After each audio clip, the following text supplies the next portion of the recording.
Assalamualaikum warahmatullahi wabarakatuh. Alhamdulillah. Alhamdulillahi rabbil alamin. Nahmaduhu wa nasta'inuhu wa nastaghfiruhu wa natubu ilaih. Ashhadu an la ilaha illallah wahdahu la syarika lah. Wa ashhadu anna Muhammadan abduhu wa rasuluh. Allahumma salli wa sallim ala nabiyyina Muhammad wa ala alihi wa sahbihi wa man da'a bi da'watihi ila yaumiddin. Amma ba'd. Fa ya ibadallah, usikum wa nafsi bi taqwallahi azza wa jalla wa ta'atihi la'allakum tuflihun. Wahai hamba-hamba Allah, bertakwalah kepada Allah Azza wa Jalla dengan sebenar-benarnya. Mudah-mudahan kita semua menjadi manusia yang berbahagia di dunia dan juga di akhirat. Alhamdulillah, pada hari ini 5 hari bulan 8 2022 bersamaan dengan 7 Muharram 1444, bermakna kita telah berpindah tahun. Demikianlah Allah Ta'ala tetapkan tahun itu bergerak, bermakna umur kita juga semakin bertambah, destinasi ke kubur semakin menghampiri. Umur makin tua, jarak ke kubur makin hampir. Tapi manusia ni kalau tidak diberi peringatan, dia seronok aja. Masuk tahun baru, belah kek, pasang lilin, macam-macam dia punya perangai. Sepatutnya bila bertambah tahun, disitulah kita kena muhasabah diri kita. Adakah kita telah menggunakan masa yang Allah anugerahkan kepada kita itu dengan sebaik-baiknya, atau kita mensia-siakan masa berlalu setahun, sebulan, sehari dengan tidak ada peningkatan ibadat kita selain daripada sekadar yang sedia ada. Maka itu dipanggil ilmu muhasabah, ilmu mengaudit diri, tengok bagaimana perjalanan hidup kita yang akan berakhir bila-bila masa. Sidang jamaat yang dihormati dan dikasihi sekalian, perbincangan kita pada kali ini di bawah tajuk patuhi syariat, jauhi maksiat. Kita kena mula daripada awal-awal lagi, daripada awal tahun, daripada awal perbincangan. Mungkin ada di sebahagian kita ni orang yang baru balik daripada mengerjakan haji. Kita mengatakan hani'an lakum, tahniah kepada haji dan hajah sekalian. Kita bawa balik suratan sahifatul bayda, suratan lembaran amalan kita yang telah dibersihkan putih. Maka jangan dikotori dengan perkara-perkara maksiat dan mungkar. Sehingga kan para ulama salafus salih, apabila bertemu dengan orang yang baru pulang dari haji, mereka datang memeluknya, minta supaya mereka ini berdoa kerana mereka baru pulang daripada menyelesaikan tuntutan syariat dan juga pulang dalam keadaan dosa yang diampunkan. Cuma saya bimbang, sebagaimana kata sebahagian pendakwah, orang lain bawa balik sahifatun bayda, lembaran yang putih yang cantik. Ada orang ni lembaran tu telah dirusakkan, belum balik kotor semula. Sebab apa? Dia balik dengan ada lagi dosa yang tidak ditinggalkan, yang tidak dilontar di Mina, iaitulah merokok. Maka kata orang lain balik dengan haji mabrur, dia masih lagi membawa haji Marlboro, wal iyazubillah. Para jemaah sekalian, patuhi syariat. jauhi maksiat. Dalam ayat ini Allah SWT peringatkan kepada kita dalam surah At-Taubah ayat 71, a'udzubillahi minasyaitonirrajim, wal mu'minuna wal mu'minatu ba'duhum awliya'u ba'd ya'muruna bil ma'rufi wa yanhauna 'anil munkar wa yuqimuna as-salata wa yu'tuna az-zakata wa yuti'una Allah wa rasulahu ulaika sayarhamuhumullah innallaha azizun hakim. Dan orang-orang yang beriman, laki-laki dan perempuan, mukmin dan mukminah, muslimin dan muslimah, setengahnya menjadi penolong bagi setengah yang lain.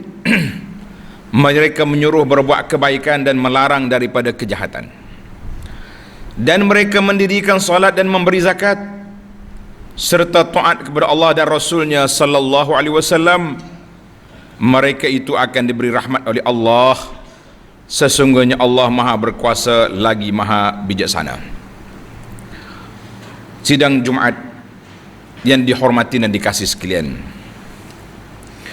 usaha dan tanggungjawab mengajak kepada melakukan kebaikan dan mencegah kemungkaran adalah suatu tugas dan amanah yang sangat besar.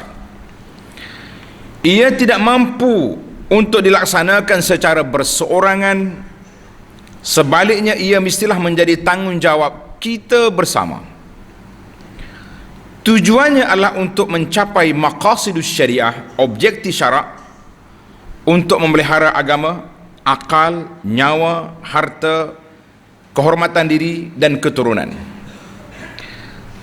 mencegah kemungkaran, menghilangkan kemudaratan dan menghalang kemaksiatan daripada berlaku dalam masyarakat adalah suatu tuntutan. Sebagaimana hadis yang diriwayatkan oleh Imam Muslim daripada Sayyidina Abi Sa'id Al-Khudri radhiyallahu anhu, sabda Nabi sallallahu alaihi wasallam, man ra'a minkum munkaran falyughayyirhu biyadihi. Sesiapa di kalangan kamu yang melihat akan kemungkaran, maka hendaklah dia mengubah, yakni menghalangnya dengan tangannya. Itu peringkat yang pertama. Fa illam yastati' fa bilisanihi. Sekiranya dia tidak mampu, maka ubahlah dengan lidahnya, dengan perkataan, dengan nasihat. Dan sekarang ini kita tambah lagi dengan tulisan-tulisan. Fa illam yastati' fa biqalbihi. Tak mampu juga, nak tulis pun tak mampu, nak bercakap pun tak mampu, nak royak pun takut, makanlah dia ubah dengan hatinya. Dia benci kepada maksiat yang ada di hadapan dia.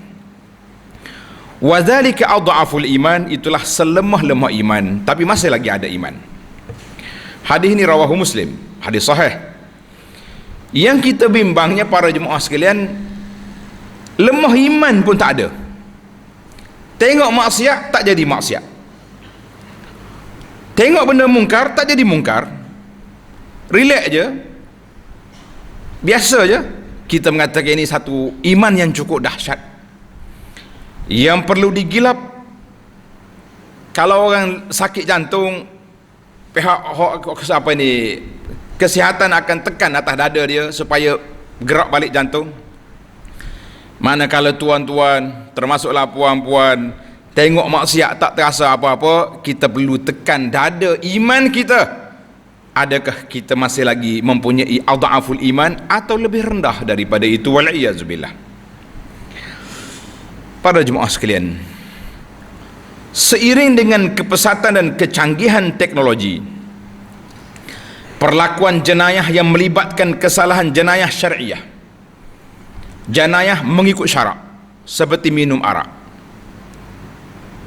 perjudian, berkhaluat, pemakaian yang tidak sopan, tak senonoh, tak patuh syariah, zina dan sebagainya, sangat memberi kesan kepada pembangunan institusi keluarga dan masyarakat. Walaupun sebahagian daripada jenayah itu mengikut syariat, jenayah. Mengikut kebudayaan golongan tertentu tidak jenayah. Seperti minum arak bagi orang kafir biasa. Bagi kita lah itu jenayah. Maka kita kena sedar, inilah cabaran besar kita dalam melaksanakan nahi mungkar di zaman ini. Sememangnya pengaruh negatif melalui media sosial yang banyak dalam memaparkan budaya yang bercanggah dengan ajaran Islam telah memberi kesan yang buruk. Bahkan kemasukan filem-filem yang mengandungi unsur-unsur ganas, seks haram, gejala sosial, percampuran bebas, dadah, gangster, bahkan sebahagian daripada filem cerita-cerita kanak-kanak ada unsur pemujaan dan sihir yang kita tidak perasan. Kita beri anak kita main game, tapi dalam game tu ada unsur pemujaan, penyembahan berhala, ajar sihir dan sebagainya. Semua ini di antara faktor-faktor yang boleh merusakkan pemikiran dan syakhsiah anak-anak kita, anak-anak muda kita, pelajar-pelajar kita, dan juga masyarakat dewasa yang cukup berbahaya. Sehingga dikatakan gejala sosial di antara di kalangan orang muda, orang tua lebih teruk daripada orang muda. Saya tengok dalam khutbah yang lepas ada disebut tentang orang yang berumur 65 tahun masih duk main gejala sosial dalam media sosial, seolah-olah dia lebih teruk daripada orang muda. Baca, duk main handphone pagi sampai gelap, baca Qurannya tidak, dengar kuliah pun tidak, pergi masjid, orang duk kuliah dia duk main handphone. Ini juga satu gejala yang cukup berat. Kalau kita bincang tentang gejala anak muda, kita kena juga berbincang tentang gejala murahiqus sittin, gejala jiwa muda berumur 60 tahun ke atas. Ini juga satu perkara yang perlu dilihat. Maka para jemaah sekalian, kita akui dalam negara kita ni ada undang-undang, ada penguatkuasa, tetapi sangat terhad. Bayangkan kawasan kita ini, di bawah parlimen kita ni boleh qasar solat, jaraknya jauh, berapa orang pegawai penguatkuasa. Bagaimana kita nak mengharapkan mereka boleh bertindak? Maka di sini kita kena faham bahawa peranan kita sebagai umat Islam, sebagai bapa, ibu, suami, ketua masyarakat, guru, jiran tetangga, sahabat, kawan-kawan, mesti bertanggungjawab dengan semua kita. Kita tengok orang, contoh yang paling mudah, tuan-tuan mari masjid, tengok budak-budak duk main di luar tu, tengok luar masjid tu, duk isap rokok tepi masjid, orang duk khutbah, ada orang duk main handphone. Habis yang kita duk tengok saja tu buat apa? Tegurlah, paling tidak pun suruh masuk masjid. Lebih-lebih lagi budak kampung kita yang kita kenal dia, kenal keluarga dia, kalau kita tegur, lebih baik daripada orang lain tegur yang dia tak kenal. Mungkin dia akan celak mata balik. Ini dia panggil peranan kita dalam masyarakat.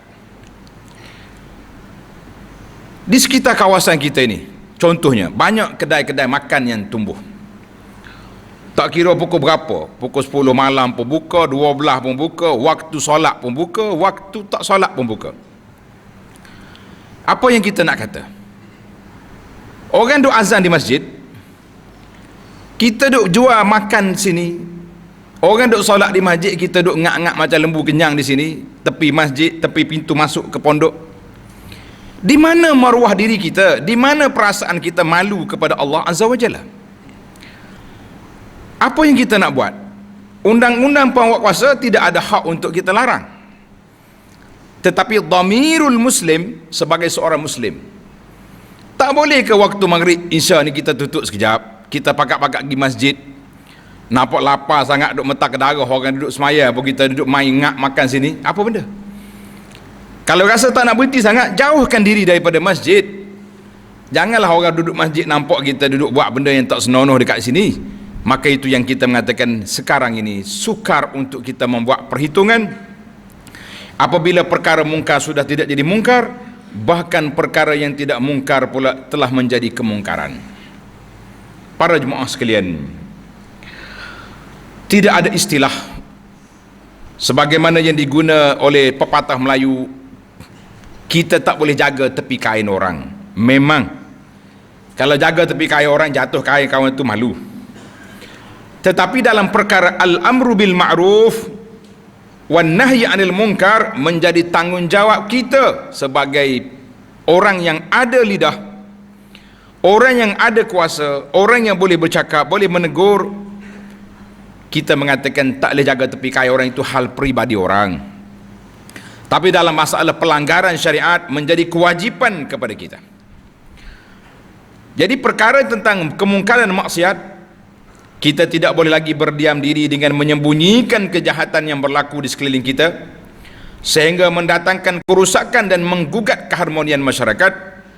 Ketahuilah, sifat menyembunyikan kejahatan orang lain yang boleh memberi mudarat dan mafsadah, kerusakan dalam kehidupan masyarakat, adalah suatu dosa yang ditegah oleh Islam. Manakala kita tahu orang buat benda tak baik, kita kena larang. Saya tak boleh larang, tak ada kuasa. Kita ada yughayyiru biyadihi, kita ada kuasa, undang-undang, repot. Polis ada, pihak keselamatan ada, kenapa kita diam? Orang ni duduk jual dadah contohnya, duduk buat sindiket apa-apa, kenapa kita mau diam? Sebab itu dalam hadis yang panjang diriwayat oleh Imam Muslim, Nabi sallallahu alaihi wasallam sebut ada beberapa golongan yang dilaknat oleh Allah Azza wa Jalla. La'anallahu man la'ana walidahu. Nabi kata Allah Ta'ala laknat orang yang melaknat ayah dia sendiri. Sahabat terkejut, kaif? Mana ada orang laknat bapak dia, ayah dia? Kita sayang. Siapa dia melaknat bapak orang lain, man sabba abahu, siapa dia laknat maki ayah orang akan maki ayah dia. Itu makna laknat bapak sendiri. Dia kata, contohnya budak ni kata, celaka ayahmu. Ayahmu lah. Itu maknanya laknat ayah dia. La'anallahu man awa muhadithan. Allah Ta'ala laknat sesiapa yang melindungi pelaku-pelaku jenayah, kita lindungi, maka kita juga termasuk di kalangan orang yang dilaknat oleh Allah Azza wa Jalla.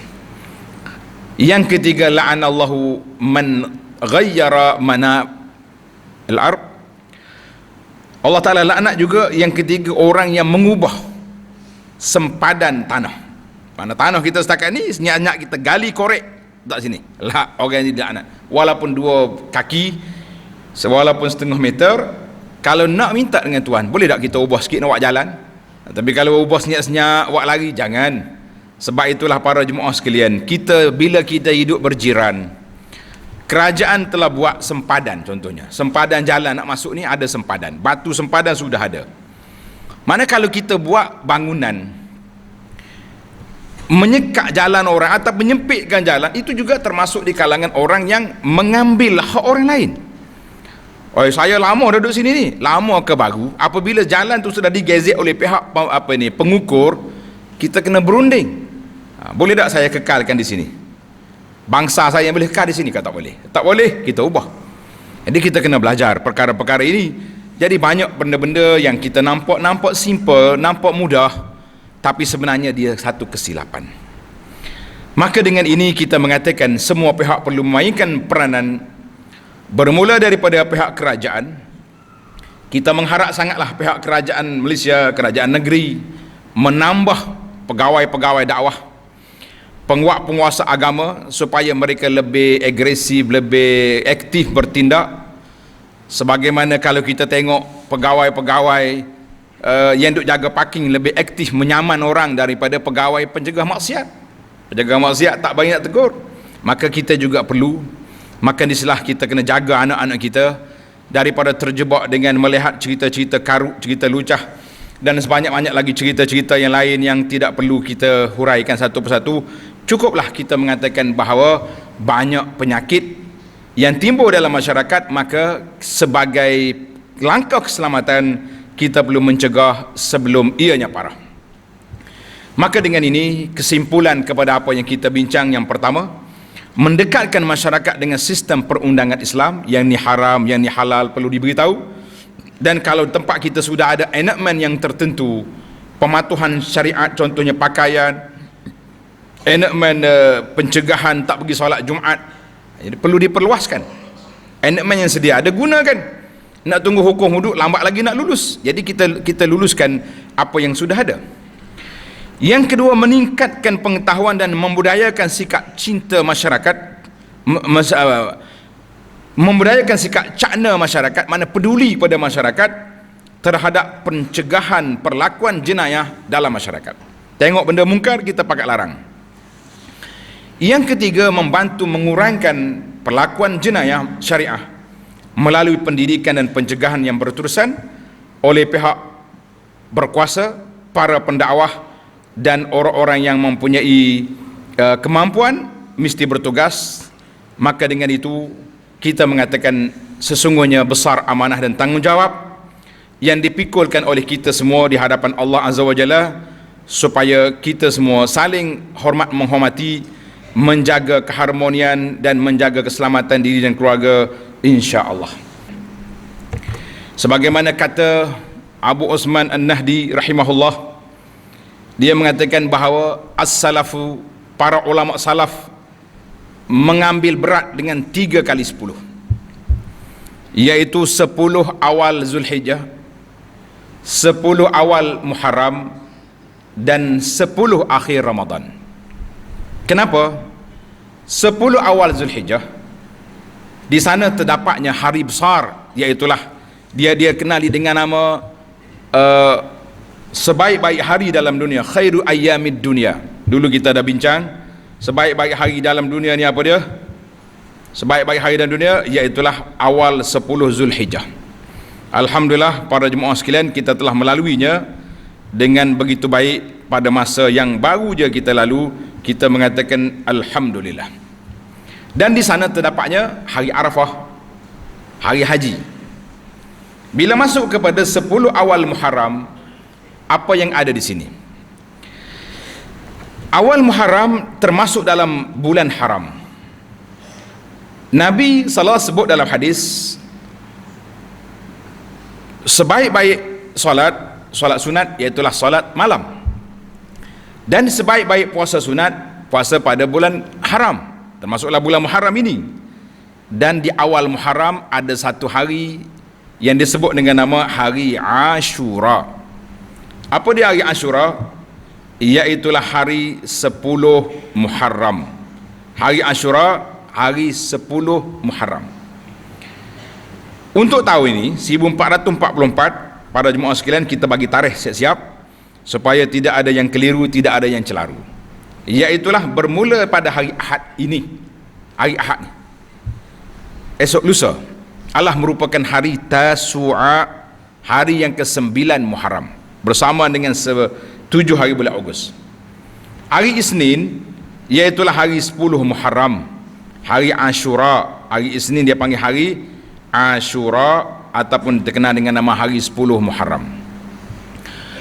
Maka Nabi SAW telah bersabda dalam hadis, siyamu yaumi Ashura, berpuasa pada hari Ashura, aku mengharapkan Allah Azza wa Jalla yukaffir as-sanata allati qablah. Puasa satu hari je, aku mengharapkan Allah Ta'ala hapuskan dosa setahun. Alhamdulillah, hadis ini jelas. Habis kenapa kempen hari 9? Buat apa kalau kempen hari 9? Jawab dianya, ada satu hari lagi. Bila hari Ashura ni menjadi satu hari yang Nabi kita suruh galakkan puasa, sahabat-sahabat berpuasa. Tiba-tiba ada orang mari repot. Dia kata, ya Rasulullah, orang Yahudi ni sangat membesarkan hari Ashura. Yahudi sangat membesarkan hari Ashura. Maka Nabi SAW, semua yang ada kaitan dengan Yahudi, dia akan menyalahi. Maka Nabi kata, la in baqitu ila qabil la asumanna at-tasi'. Kalau aku hidup lagi tahun depan, aku mula puasa hari 9.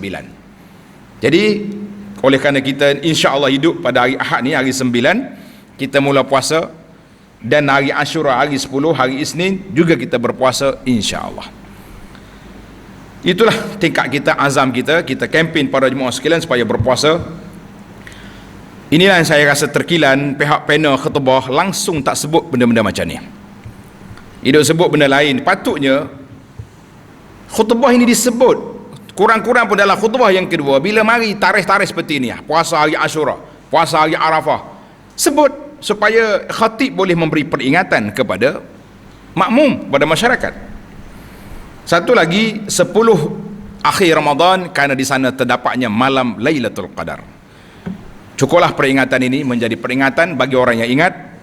Mudah-mudahan kita dapat berpuasa pada hari Ahad dan Isnin. Kalau tak mampu Ahad, jangan lupa hari Isnin, hari Ashura, kerana tawaran yang besar. Manusia yang rugi, man hurima khairuha faqad hurim, siapa yang terhalang daripada meraih pahala yang besar ini, inilah manusia yang terhalang daripada kebaikan yang Allah Ta'ala tawarkan kepada kita. Wal'iyazbillah. Para jemaah sekalian, banyakkan selawat ke atas Nabi SAW pada hari Jumaat dan hari-hari yang lain. Inna Allah wa malaikatahu yusalluna ala nabi, ya ayyuhalladzina amanu sallu alaihi wa sallimu taslima.